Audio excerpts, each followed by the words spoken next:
I'm returning to Love and Hip Hop because I am in a different space emotionally. I'm not as angry, even though some shit still pisses me off. Don't call it a comeback, but bitch, I'm back.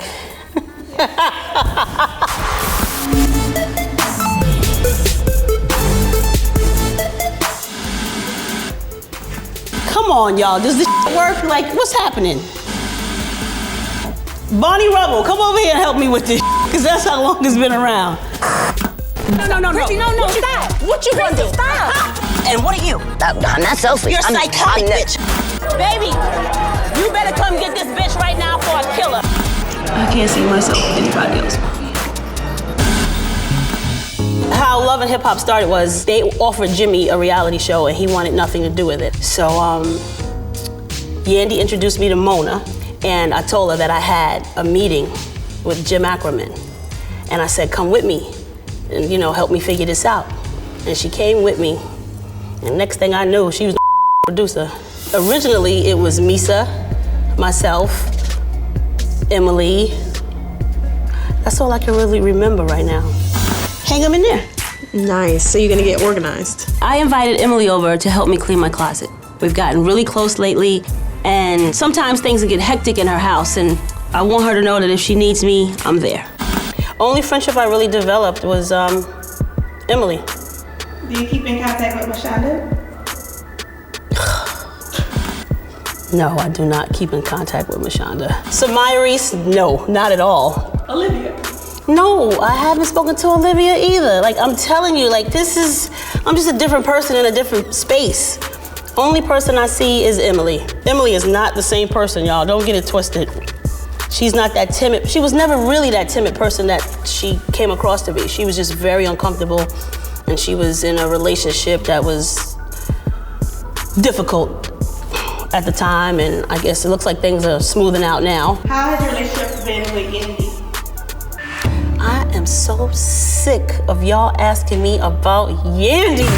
You asking my man about why he buying me bags and shoes, bitch. You done crossed the line. I never asked him. You gotta go. Bitch, I read the email. That's what he was doing. Bitch, I read the email. We don't have a relationship.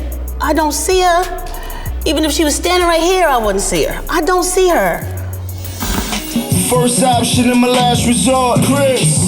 We was both laughing when you crashed the Porsche. Word. I still remember when you bring the cash to court. Remember that? And sometime, girl, I feel we on the crash course.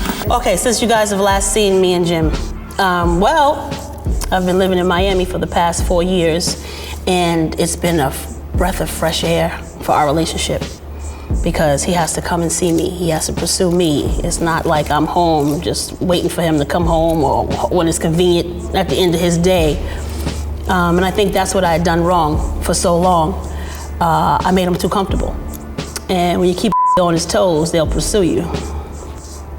Long distance relationships work if you trust one another. Now, there are risks involved, but if your happiness is more important than the risk, then I say you do what you gotta do for your happiness. We are not married. I'm not planning a wedding. He's just my guy, that's just how it is. And yes, I still have a ring. That's just, I mean, he's like a part of me now. He's like my family, whether we're married or not. He's my go-to, he gets on my nerves, just like any other relationship. I used to think that a wedding was important, but I think a bond is more important. A friendship is what makes that relationship last. Because you're not always in love, you know what I mean? You're not always in love. You may always love that person, but there are times when you're not always on the same page. And that friendship is what keeps you together. Did you get the supplies you said you needed from upstairs? It's a lot of supplies though. You need all those supplies to take all those supplies with you to school? Jimmy, you gotta stay on top of this, because now you're gonna be late because he's going upstairs for supplies. Wait. You taking these supplies to school? In a garbage bag? Yo, are you insane? There was a time when Jimmy was on my back about children. And then he kind of just understood who I was and said, you know, she's got enough love for my son, so, you know, we share him. I love children, and I take care of everybody else's, but it's just not necessary for me. I'm a person that feels like a child doesn't complete me, especially with my lifestyle, and, you know, I'm an only child, and my parents are gone, grandparents are gone.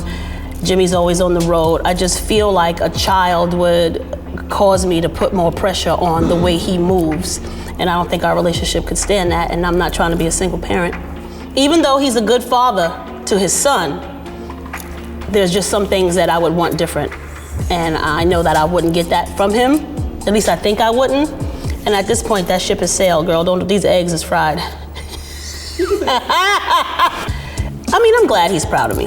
He knows where I've come from with the show and the struggles and how I stayed away from it so long and how no matter where I went, I was always attached to it in some way. It was my baby, you know, and I walked away from it, and I'm back.